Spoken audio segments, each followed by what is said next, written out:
Officer की जो life start होती है वो कभी एक स्ट्रेट लाइन में नहीं चलती। एक ऑफिसर की लाइफ में फाइनेंशियल प्लानिंग को ब्रॉडली कैसे देखा जा सकता है? उसको फाइनेंशियल प्लानिंग शुरू से ही करनी चाहिए और हर लाइफ स्टेजेस के हिसाब से करनी चाहिए। सैलरी जो है आपकी 30 साल आएगी, क्योंकि 24-25 साल में कमीशन हुई 54 तक चलेगी, लेकिन आपका जीवन तो 54 में खत्म नहीं हो जाएगा। ऑफिसर की सबसे कॉमन फाइनेंशियल मिस्टेक क्या होती है? कि प्लानिंग को डिले करना क्या चाहिए कि डे 1 से ही अपना एनालाइज करें कि क्या क्या मेरे लाइफ में गोल्स हैं। FinVision. Yes. Decision.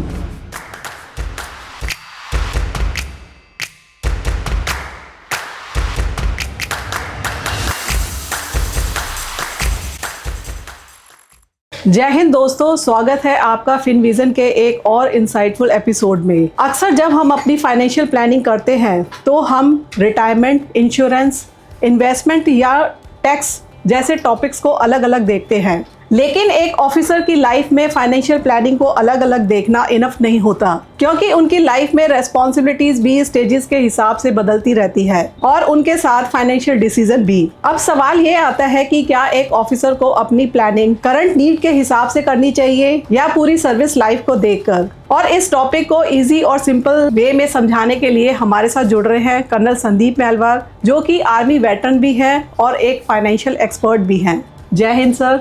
जय Hind Amita. Yes, honestly this topic is very important. और हर ऑफिसर तकरीबन क्या करता है कि वो जब उसकी सर्विस स्टार्ट होती है, जिम्मेवारियाँ बढ़ती रहती हैं और उसके बाद में उसको मन में आता है कि अभी मुझे फाइनेंशियल प्लानिंग करनी चाहिए। तो सही तरीका तो ये है कि वो अपने फाइनेंशियल प्लानिंग ऐसे ना करे कि जैसे जो रिस्पॉन्सिबिलिटी आती रही और उसके अकॉर्डिंगली वो प्लान करे, बल्कि उसको फाइनेंशियल प्लानिंग शुरू से ही करनी चाहिए और हर लाइफ स्टेजेस के हिसाब से करनी चाहिए। आइए इस टेक्निक को हम एक आसान और सिंपल अंडरस्टैंडेबल लैंग्वेज के हिसाब से सबको बताते हैं। सर, सबसे पहले तो हम सिंपल बेसिक से ही स्टार्ट करेंगे कि एक ऑफिसर की लाइफ में फाइनेंशियल प्लानिंग को ब्रॉडली कैसे देखा जा सकता है। देखिए अमिता, एक सिंपल बात समझिए। ऑफिसर की जो लाइफ स्टार्ट होती है वो कभी एक स्ट्रेट लाइन में नहीं चलती। तकरीबन कैसे चलती है वो देख लेते हैं। पहले जो एनडीए में जाते हैं तकरीबन वो 17-18 एज के होते हैं, तो एनडीए में चले जाते हैं। उसके बाद उनकी ट्रेनिंग स्टार्ट होती है, 4-5 साल बाद वो कमीशन हो जाते हैं। जो डायरेक्ट एंट्री थ्रू सीडीएस और आईएमए के थ्रू जाते हैं वो तकरीबन 22-23 साल की उम्र में जाते हैं और 24-25 साल में वो कमीशन हो जाते हैं। तो इस सारे ऑफिसर्स आर्म फोर्सेस में जो कमीशन होते हैं 23 से 25 साल में उनका तकरीबन कमीशनिंग पीरियड होता है। वो बहुत अच्छी बात है, क्योंकि जल्दी लाइफ स्टार्ट हो गई और जल्दी आपकी अर्निंग स्टार्ट हो जाती है। लेकिन इस उम्र में जब अर्निंग स्टार्ट होती है तो बड़ा ही अच्छा फीलिंग आता है और लगता है कि अभी तो लाइफ पूरी सेट हो गई है और लोग अपनी लाइफस्टाइल को उसके हिसाब से बढ़ा लेते हैं, अपनी तनख्वाह के हिसाब से। लेकिन होता क्या है, जैसे ही आपकी अर्निंग स्टार्ट होती है वैसे वैसे आपकी रेस्पॉन्सिबिलिटी भी बढ़ने लग जाती है। तो शुरू में हम सब हम्बल बैकग्राउंड से होते हैं। जो है आपकी मेन रेस्पॉन्सिबिलिटी होती है आपके फैमिली के, जो आपकी करंट फैमिली होती है, जैसे कि माँ बाप हुए, हो सकता है उनकी एज 50-60 हो गई हो और तो उनकी मेडिकल और उनकी फाइनेंशियल उनको सपोर्ट करने की आपको ज़रूरत पड़ सकती है। दूसरा, आपके जो सिबलिंग्स हैं, आपका छोटा भाई हो सकता है, छोटी बहन हो सकती है, तो उनकी पढ़ाई।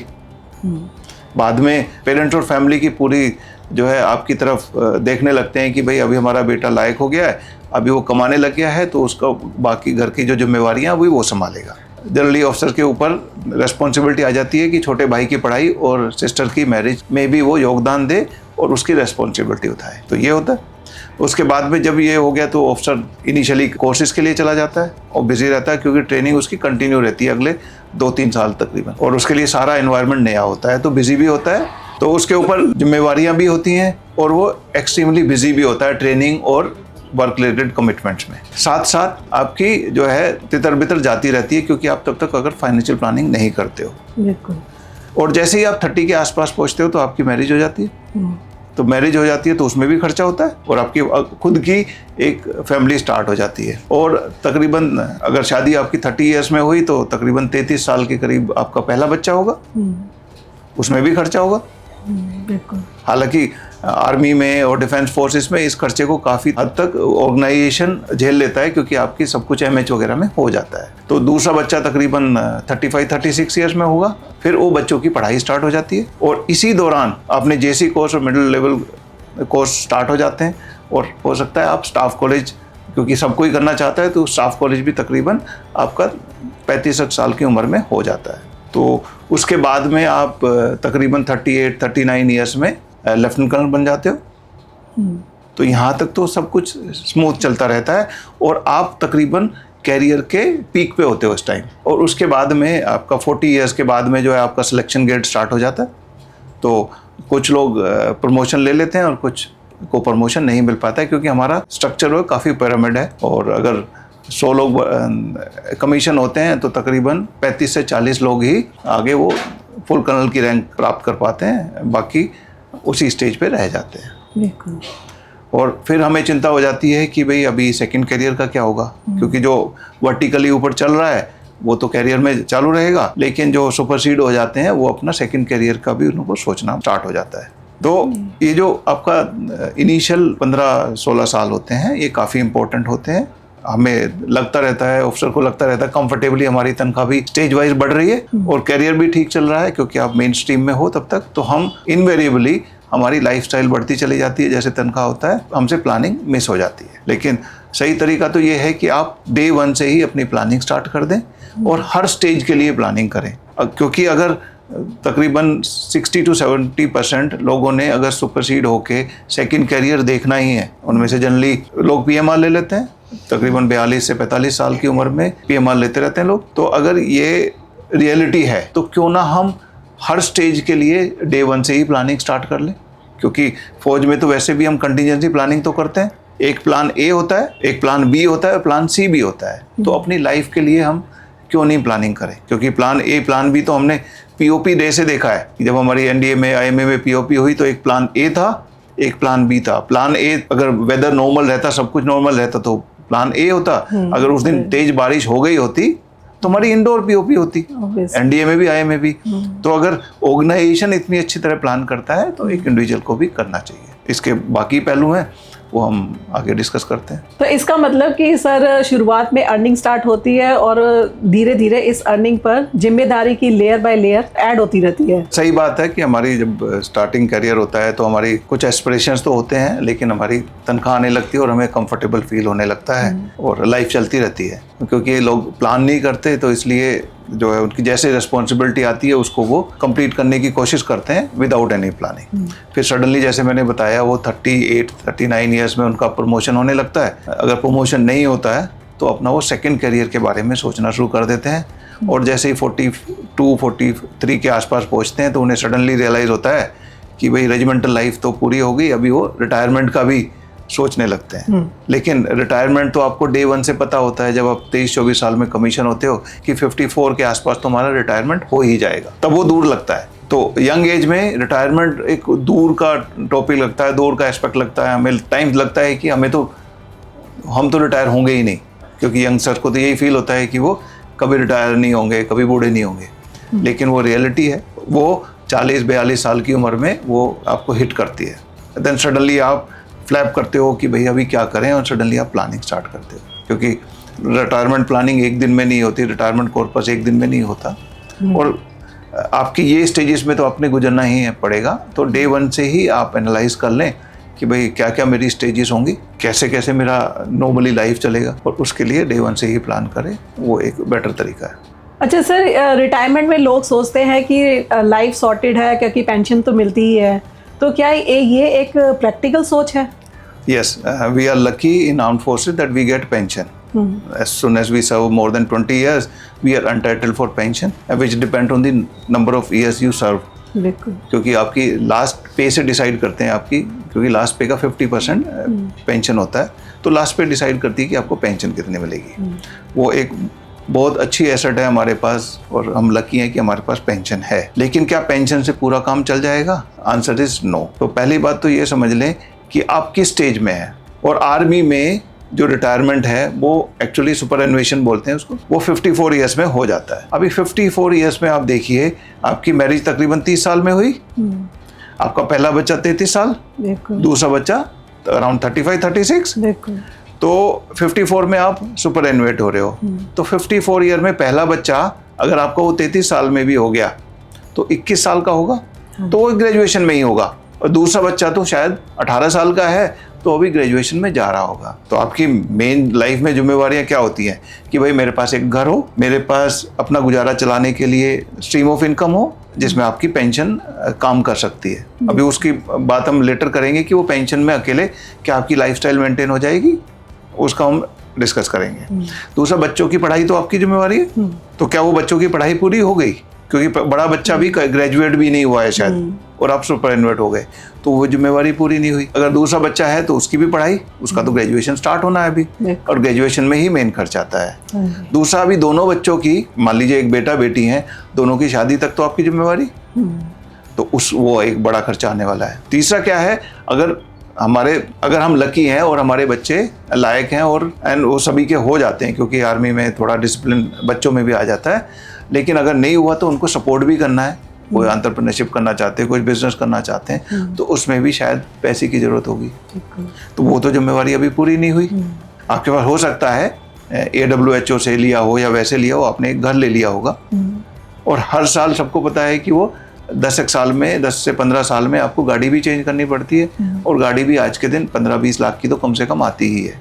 तो वो सारी जिम्मेवारियां चालू रहेंगी आपके सुपरएनुएट होने के बाद भी। तो आपको रिटायरमेंट कॉर्पस मिल जाता है, अच्छा खासा मिलता है आज के दिन, 1-1.25 करोड़ रुपए आपको रिटायरमेंट कॉर्पस बिल्कुल आपको एंटाइटल है, मिलेगा। और तकरीबन अगर आप कम्यूट कर रहे हैं तो आपकी तकरीबन 1-1.25 लाख की पेंशन होती है, depending on this number of years that you have put in service. तो 1-1.25 लाख में तो नॉर्मल घर ही चलता है। बच्चों को कैसे पढ़ाओगे? बच्चों की शादी कहाँ से करोगे? मुश्किल हो जाएगा। प्रॉब्ली 1 करोड़ या 1-1.25 करोड़ जो आपको मिल रहा है, वो उसमें तो ये सारी जिम्मेवारियां आपके स्टैंडर्ड से नहीं हो पाएंगी। और दूसरा, 1-1.25 लाख में आज के दिन 1-1.25 लाख आपको पेंशन मिल रहा है, हालांकि उस पर DA बढ़ेगा, लेकिन आपकी जो सर्विस में जो पे बढ़ती थी वो आपको तकरीबन 3-4% का आपको इंक्रीमेंट मिलता था और 5-6% का DA मिलता था, तो तकरीबन आपकी 10-11% आपकी हर साल पे बढ़ती थी, तो वो कंफर्टेबल होती थी। यहाँ तो एक तो पे आपकी 50% हो गई, इंक्रीमेंट मिलेगा नहीं और DA मिलेगा, तो क्या उसमें आपकी लाइफस्टाइल आगे मेंटेन हो पाएगी? आंसर नो है। तो जिन लोगों को लगता है कि केवल पेंशन से काम चल जाएगा, मुझे तो नहीं लगता कि आप अपनी लाइफस्टाइल को मेंटेन कर पाओगे प्योरली ऑन पेंशन।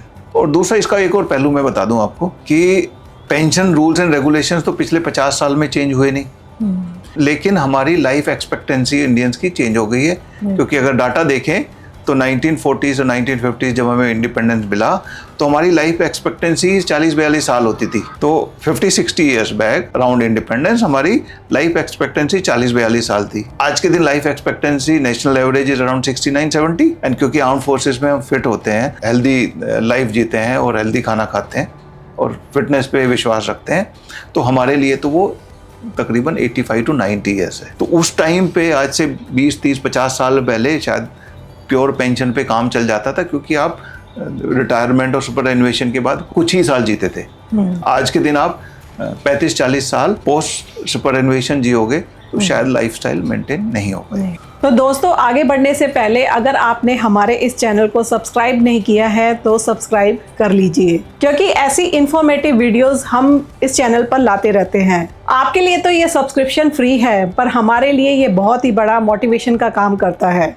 और सब्सक्रिप्शन के साथ हो सके तो इस वीडियो को हाइप भी कर दें, और स्पेशली इसलिए क्योंकि ये आर्म्ड फोर्सेस पर्सनल के हर एस्पेक्ट में हम वीडियो बनाते हैं, तो बाकी लोगों को भी, बाकी आर्म्ड फोर्सेस फ्रेटर्निटी को भी उसका फ़ायदा मिलेगा। सर, अगर एक लाइन में ही बोलना हो तो ऑफिसर की सबसे कॉमन फाइनेंशियल मिस्टेक क्या होती है?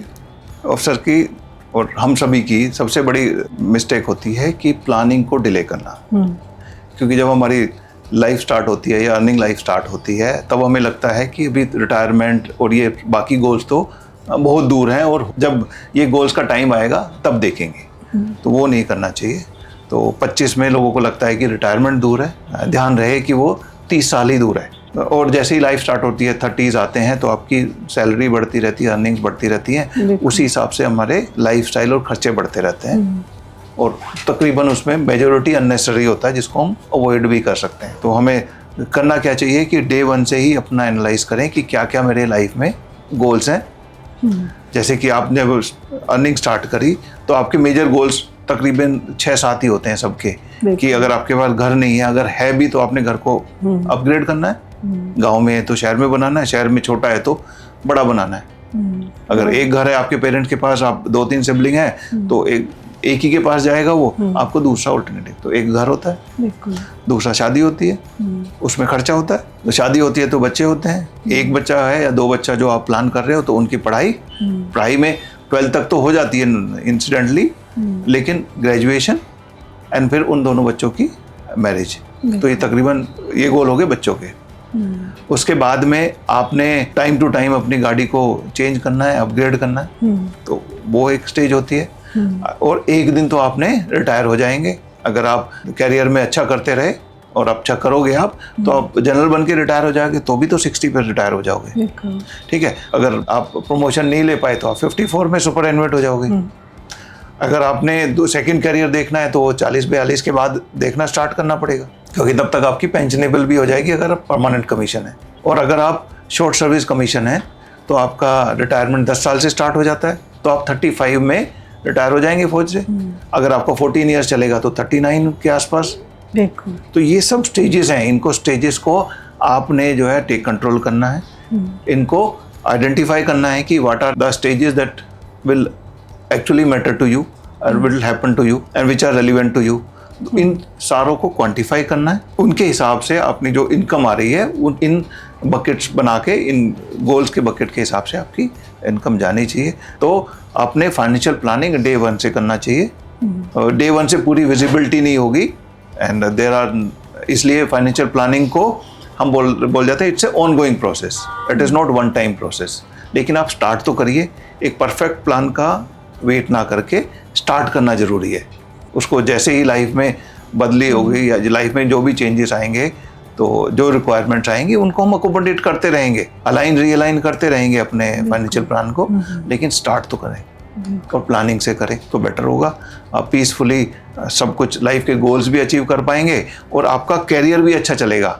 क्यों? क्योंकि कैरियर में आप जॉब में हो, लेकिन घर में तो फाइनेंशियल गोल की किसी की चिंता है, तो क्या आप काम पे ध्यान दे पाओगे?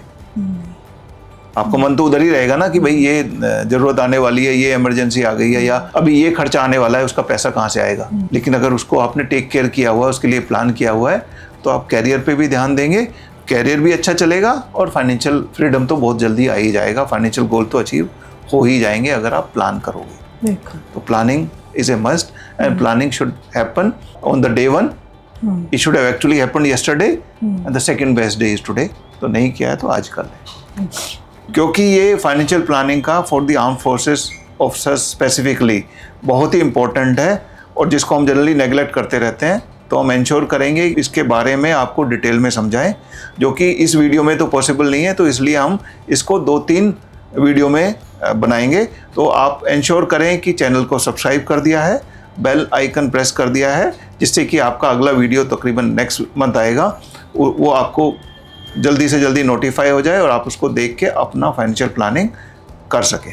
सर, हम बाकी पॉइंट्स को हम अपने नेक्स्ट एपिसोड में कवर अप करेंगे। एक ऑफिसर को अपनी सैलरी कैसे प्रैक्टिकली देखनी चाहिए? एक आर्म्ड फोर्सेस ऑफिसर या पर्सनल को सैलरी को आज के खर्च के लिए ही और बची हुई को सेविंग्स ना समझ के उसको अपने गोल के हिसाब से, अपने फाइनेंशियल प्लान के हिसाब से चलना चाहिए। बिल्कुल।